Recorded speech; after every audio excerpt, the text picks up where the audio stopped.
Good morning. It's Saturday, and I'm very excited today to talk about creativity because what we see in the fairy tales over and over again at the beginning is there's often a problem with generativity. There's this problem with giving birth to a child. So when I look back at my own life, when I was graduated from college, I had a degree in interior design, and I was fortunate because my junior summer I had an internship, and the I worked for a Fortune 5 insurance company, and they said when you graduate you can come back and we'll give you a job. So I was like, great. Went back as soon as I graduated and started working and made excellent money, had really cool experiences. I got to fly in the corporate jet and the corporate helicopter into New York City and had great projects where I got to work with, executives and did Christmas decorations, decorated the elevators. I got to do really fun things. So had lots of promotions and raises. I made excellent money. I mean, like everything you could ask for in a first job. And I mean, really good money, especially if you, in terms of today's dollars, it was amazing right out of school. But one day there was this feeling inside of me that something was off. It was 3 years in, and I just had this feeling like something is off here, but I didn't know what that was. And so when I moved to my home state, which is where this was, my mother and her husband had soon after I moved back after college had gone and moved to another state. And I had not maintained contact with most of my friends from high school, so I found myself feeling kind of isolated a bit. And so I thought, well, maybe it's just because I don't have any family around, and I'll move back to where I had gone to my undergrad and my grandparents were there. And I thought, well, maybe that's what's bothering me, is just not having any family around. So I moved back and end up eventually getting another interior design job and finding that like that wasn't it, and I had to get another one, and then I got another one and another one, and this went on for, let's see, probably 7 years. I think 7 or 8 years that I was like switching jobs, moving, trying to, just it just always, there was this feeling like, okay, so now it's not this, and no, it's not this, and maybe this is it, and it just wasn't. That is what the fairy tales are talking about when they talk about not being able to give birth. Is there's no generativity, there's no new life coming. It's like there's this idea that in the outer, like if I make a change, if I move, if I get a new boyfriend, if I get a new job, then that is going to make it like this impulse inside like quiet down and like say, okay, this is it, right? So keep looking for something new. So what do? How do I break the pattern? Well, aren't we lucky, because Rapunzel will tell us exactly how to do that. So at the beginning of this story, like many other fairy tales, as I was saying, the mother and father are having trouble giving birth. She's having trouble getting pregnant. And so she tries, and they try, and they don't have it. So finally, after a really long time, she finally gets pregnant. And so the husband comes home from work one day, and he sees that his wife is sitting upstairs staring out the window. He doesn't think too much about it. But the next day he comes home from work and she's sitting at the window. And the next day and the next day. And what he notices is she's wasting away. So he says to her, he says, what are you doing? And she says, oh, the neighbor, the old woman, I need to have some of that lettuce. He says, I can't go get you that lettuce. He says, it's behind the walls. He said, if she finds out that I've done it, she's going to kill me. She says, oh, but I have to have some. So he waits until it gets dark out that night, and he sneaks over the wall, and he goes into the garden, and he gets some of the lettuce, and he takes it back, and she makes a nice salad, and she eats all the lettuce. And he comes home from work the next day, and he notices his wife is sitting at the window, staring out the window again. He says, "What are you doing?" And she says, "Oh, I need to have some more of that lettuce." He says, "I can't go get that lettuce. If the old woman sees me, I'm in so much trouble. She's going to kill me." "Oh, but I need to have more." So he waits until it gets dark, and he goes outside, and he climbs over the wall, and he comes down on the other side, and he turns around, and there she is, the old woman. "What are you doing?" "Oh, my wife is pregnant, and she has to have some lettuce." She says, "You can't have my lettuce." He says, "Oh, but she's going to die if I don't get it for her." "Oh, okay." She says, "You can take lettuce. You can take as much as you need, as much as your wife needs. But when she has that baby, I'm coming to take the baby." "Okay, you can take the baby. That's okay." So he gets the lettuce, he takes it back to his wife, and he feeds her. And when she gives birth, the old woman is there, and the old woman comes, and she takes the baby, and she brings the baby to her house, which is behind those walls. So, if there is this longing for the baby, this longing for the lettuce, what is it that's happening here? The lettuce is called Rapunzel lettuce. Isn't that clever? That's how she got her name. And so the mother is looking outside. She's looking out, and she's looking for something to satisfy this hunger that she has inside of her, right? And this is why I was talking about earlier about this change the job, change the location, right? This idea that what she needs to satisfy that hunger, that longing, is something that's in the world. But what we find is that, okay, the next goal, the next goal, the next goal, you hear this a lot, like I go after the house, I go after the family, I have everything that I thought I wanted, and something still doesn't feel satisfied. In our cultures, in the West especially, we've been conditioned to believe that we're in a consumerist society where the outer, we have been taught, is going to fill something inside of us that feels lacking. So she looks out, when I have a baby, it's going to be okay. And then, well, that's not okay. So when I have that lettuce, it's going to be better. And it just isn't. And the father ends up feeding the mother's hunger by getting what she wants and keeps, right? She keeps giving it. So that's like masculine is energy and going and doing. So this outer kind of pursuit is what keeps her, like her hunger. He keeps trying to feed it and he can't. So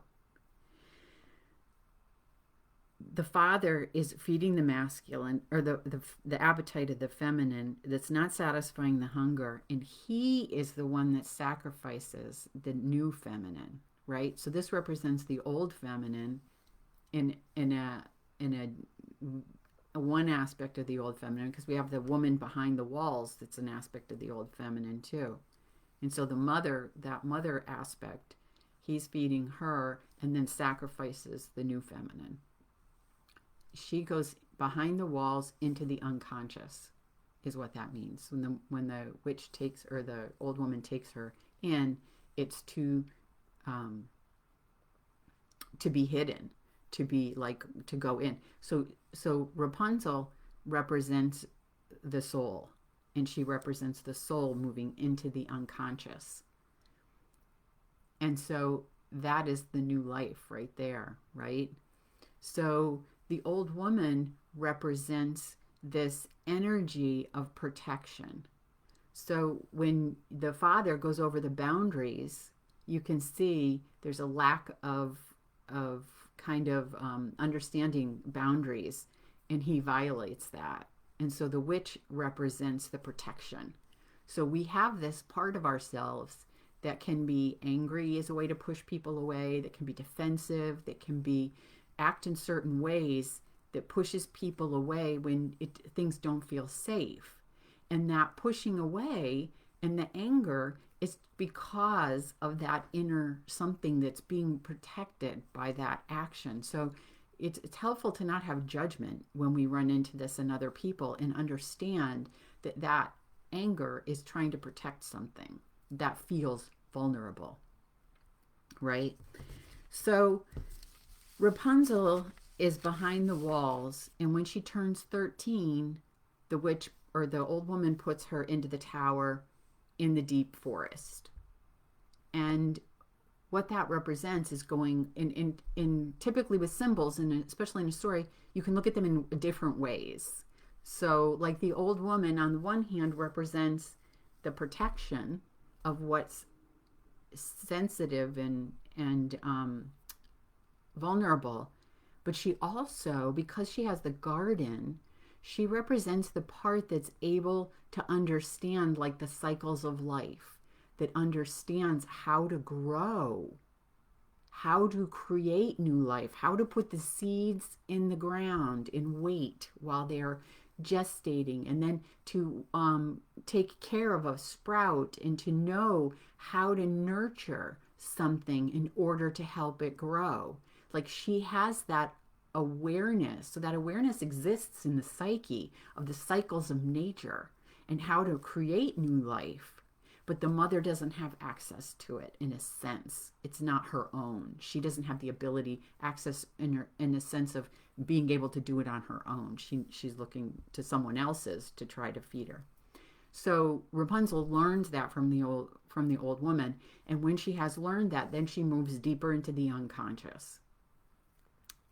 So at 13, she's in a tower up in the woods, and in a way, here she represents the opposite of the mother, because she's in the tower, she just sings, and you get to get this feeling like she's kind of just okay. She's like happy. She's just kind of, this is life, and I'm just singing, and the old woman comes to visit sometimes, and she seems very content.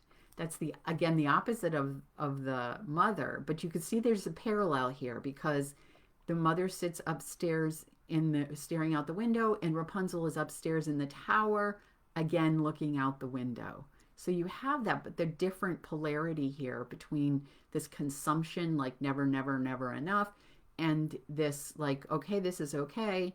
But what you have in both instances is no new life. Because when you get into that contentment, it can be like an inertia. Like there's nothing new coming in to spark growth or new life, right? We're just kind of here. This could be stuckness. It could be a lot of things. But because she's up in the tower, what can happen here is a connection. There could be this connection established, right? Because she has a braid. Her long braid goes out the window, and that's how the witch gets in, or the old woman. Sorry about that. The old woman climbs up her hair braid, and that is the connection is being established between the above and the below. But it's still not healthy, because the witch is, or the old, might as well just call her a witch because I keep doing it. In the stories, it is a witch, but she keeps coming. So that means, because she's still active in the psyche, that we know, and because Rapunzel is still deep in the forest, we also know that it's still not a healthy situation completely, but there's this beginning of establishing the link to the above, to spirit. And so this stillness and silence is what's beginning to be tapped into in this place of being up in the tower. But what happens is life intervenes, right? When I was at my first job and I have that feeling inside, that's this impulse of life, right? The impulse to like, okay, it's time to grow. So we're going to introduce this new element. And so one day the prince is coming along, and he's riding his horse in the woods, and he hears this beautiful singing, and he looks at, he kind of sneaks around to the edge of the forest, looks up, and he sees this beautiful young woman, and she's singing, and he notices when the old woman comes that she says, Rapunzel, Rapunzel, let down your hair, and that Rapunzel lets down the braid, and then the old woman climbs up. He sees, well, that's how you reach the young feminine.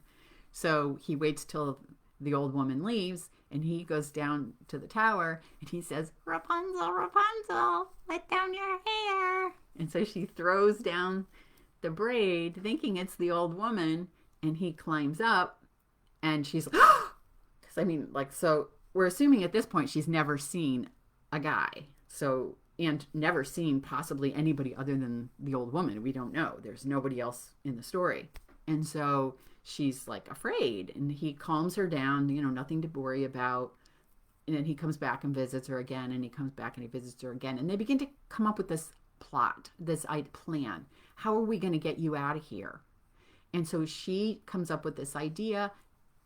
I need to, you know, weave something in order for us to get out. So she says, you need to bring fabrics and things like that, and she'll weave them. So he leaves and goes and brings, so, you know, each day he's bringing more and more.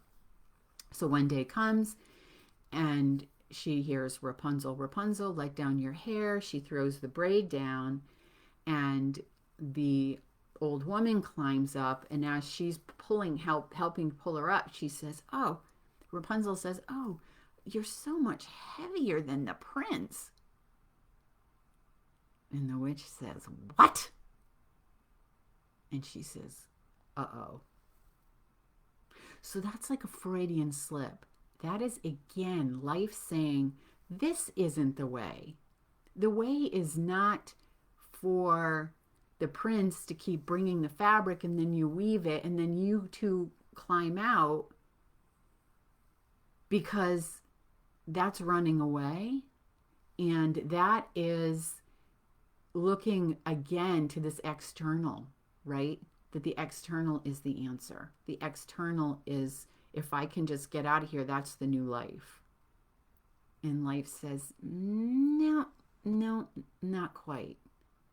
So now the old woman knows, okay, the prince is here, and she has broken like something that Rapunzel has. And so the witch's old woman, whatever, is furious. She's absolutely furious. And she says, that's it. She cuts her braid, and she sends her off to the desert. You're never going to see the prince again, she says. She goes back to the tower, pulls the braid up, and waits. And she hears, Rapunzel, Rapunzel, let down your hair. She throws the braid down, and the prince climbs up, and there is the old woman. Ha! Ha! Now I've got you. He says, where is she? Where's Rapunzel? She says, you'll never find her. I've gotten rid of her. And now it's for you. And he's so desperate. He's so crushed at the loss of Rapunzel that he goes to the window and he leaps to his death. But life won't have that either. So he lands on a bramble bush. But he scratches his eyes in the process. And he wanders and wanders and wanders and wanders, lost without Rapunzel. So what does that mean, that he's lost without Rapunzel? Well, he's lost because the mind, the masculine represents the mind, and the mind is based on the past. So new life can't come from the mind, because the mind only has access to what was. So he's just lost, wandering, grieving the loss of the feminine. but just having no way to move forward. Just doesn't know because he doesn't have any way to figure anything out other than what already has happened in the past, right? So here I am in this job, this great job. And so change. How do you change something? Well, you know, move. You get a new job. You know, right? That's how you change something. But that's based in the mind. That was based in my mind. The only thing I could think of was the things that I knew based on the past, based on what I'd heard, what I'd been taught. So we have the prince. He's wandering alone for him. Now you might say, when the prince shows up in the fairy tale here, just going back a little bit, that he, you know, there's this, we've talked before about this idea of saving her. But she's content. She was content. He didn't save her. He wasn't saving her because she was happy. So there isn't this, like, he wasn't rescuing her. He was life, introducing like a new element of movement. So what he did represent was this idea of leaving. But like I said, like with my experience, the idea of leaving came, and that would have been the idea of change. But that wasn't the change that was required in this situation. So Rapunzel is in the desert. She doesn't have the braid. The prince has leaped from the tower, and now Rapunzel in the desert. They tell us nothing about what happens. They say the story tells us that the prince is, you know, devastated and wandering lost in the woods, but we have nothing, no information about the desert. And so in a way, what we can do is we can look at parallels. So what would this parallel? This would parallel when Jesus is in the desert, right? What happens there is this ego soul kind of, which I talked about before, this kind of back and forth between the ego and the soul, where the ego wants to go, that's the mind, wants to go like, all I know is this. This is what we need to do to be safe. This is what we need to do to be fulfilled. This is what we do. But the soul is over here going, nope, something different. Something that didn't work. We need access to something different here. So that's one thing that's happening here, is this kind of back and forth. There's also a forgiveness, right? So before Rapunzel leaves the isolation, she needs to forgive. She needs to forgive the past, forgive the old woman, forgive her parents, forgive whatever needs to be forgiven that needs to happen. She needs to feel the loneliness and isolation. You know, it's so fascinating when I was looking at this story in order to talk about this today, is the parallels between this and the pandemic, especially the isolation portion of the pandemic. So if we look at that symbolically, like as in terms of, right, like the prince showed up at the right time, the old woman showed up at the right time, like these things happening for the growth of the soul. If we look at that experience that way, then this is the exact story that parallels that experience. So what happens in the desert, in the isolation? Accepting the loneliness in order to transform this consciousness of, I need this to feel not lonely. I need that to not feel isolated. I need that external thing, which means our power is all outside. I need that lettuce. I need that job. I need that person. I need that thing. So it's all outer, which means that there's this projection of power. So she has to face those fears of the ego and the soul, because the ego is like our safety. Ego is like those walls. Ego is the old woman. And that represents the protection. And so here in the desert, the protection is starting to diminish. And the way for the protection to diminish is by facing it, allowing it to be there and allowing it to shift.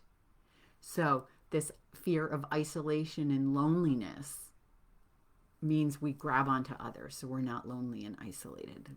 So it's really facing whatever fears come up in this space of emptiness.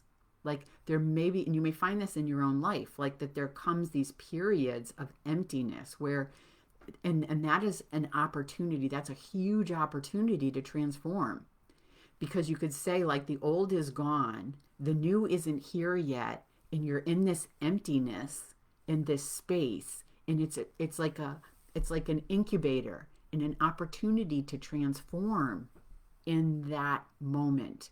And it's this opportunity to shift into the new life, into the new story, the old story that you've told about who you are and what you need, right? Get a new job, just move, be closer to family, whatever it is. That's the old story. And the new story hasn't happened yet. So it's being in between. So Rapunzel needs to find wholeness and not depend on anything outside of herself. Really understand the deeper implications of wholeness. And that really encapsulates everything. So again, if we look at the pandemic, a symbol for wholeness is the circle. And so the whenever they showed and talked about it, it was this kind of sphere that was red. So that's the first chakra, would be the red, and the sphere represents that wholeness. So it's embodying the wholeness. That's part of it. And the other thing, so just because I mentioned it, but the other thing with the virus that was interesting, or the pandemic, was that it was called corona, the coronavirus, and corona is, right, coronation is crown, which is the top. So it's like uniting. That was the opportunity that was available then, was to unite, right, the above and the below, the crown and so the first chakra and the seventh chakra.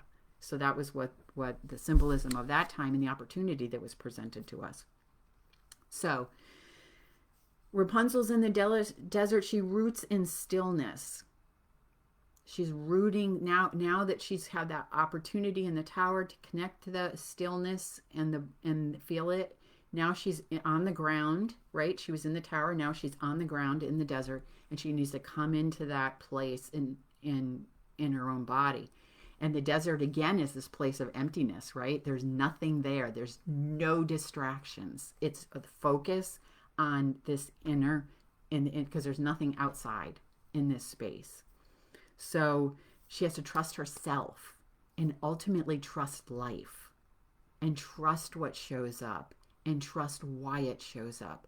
Like, trust how her life unfolded, because every piece was taking her to this moment.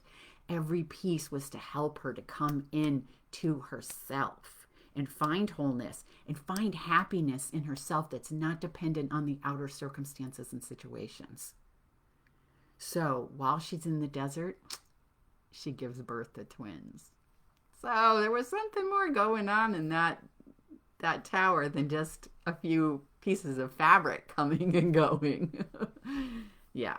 So she gives birth to twins. And what we see in dream work, Jungian psychology, doubling. Doubling means, like, this is really important to your individuation and your own personal growth.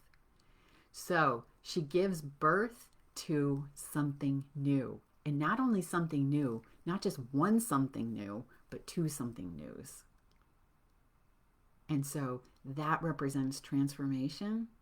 That represents, like, the fulfillment of what was inside now being manifested outside. So she's singing one day, and the prince hears her voice. And he follows the sound, and he finds her. And they embrace, and she's weeping for joy and happiness to be reunited with the masculine. And her tears fall on his eyes and restore his vision. So what is this telling us? That the feminine has the capacity to come up with new life, to heal. There's this energy inside of us. There is this impulse inside of us that guides and directs us. If she had left with him before from the tower, she would not have been able to create new life, because she needed that time in the desert in order to embody and understand the deeper truths of herself first.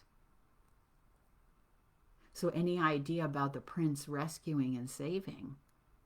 No, she did the work. She did the inner work that was required to create new life, to break the old pattern, to do something new. She did it. And now they unite. And now they can leave together. And so now there's Rapunzel, the prince, and the two babies, and 4 is wholeness. And embodied wholeness is the circle and the square. So she was in the tower, which is a circle, and then the square is here. So we can see that the witch, or the old woman, represented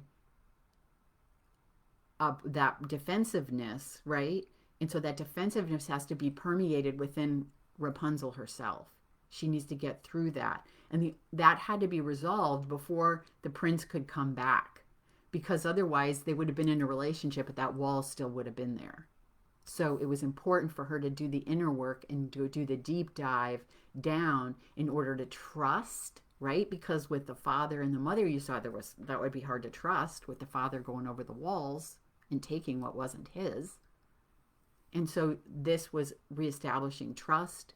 It was reestablishing trust in her own power, in her own ability to create new life and to care for herself, which she'd never had the experience of before, to know what to do and to give birth to new life. So she understood that she was whole and complete of herself. And that leads to new life. So with me, when I had was looking out, at the end of that period of time where I was going from job to job to job, I ended up, which I mentioned before, getting married, and we moved to London, and I ended up all of this, that was the desert. I ended up in this period, or you could say probably more like would have been in the garden, like with the old woman, where everything, every door that I would normally go through on this quest for resolution of this feeling, every door closed. So here I was, there was no family to run to, there was no job, there was no all those, and there was no moving, there was none of that external ability to kind of escape from this moment. And what happened in that space was that the psyche began to produce I was looking for a career change at that point, and the psyche gave me the answer. The psyche said, okay, here, do this. Okay, here's a book. Here's like life was beginning to point me in the right direction. So the beauty of understanding these stories and understanding these patterns is we can understand where we are. If I understood then, this is the answer to my question. This is the answer to my prayer. But I didn't understand that at the time. This was, several years ago, many years ago, more than several. And so at that time, I didn't realize that was an answer. I continued the quest. As soon as we moved back to the States, I was back on it. Okay, get a degree, get a job, this is the way to go. And then that impulse came up again.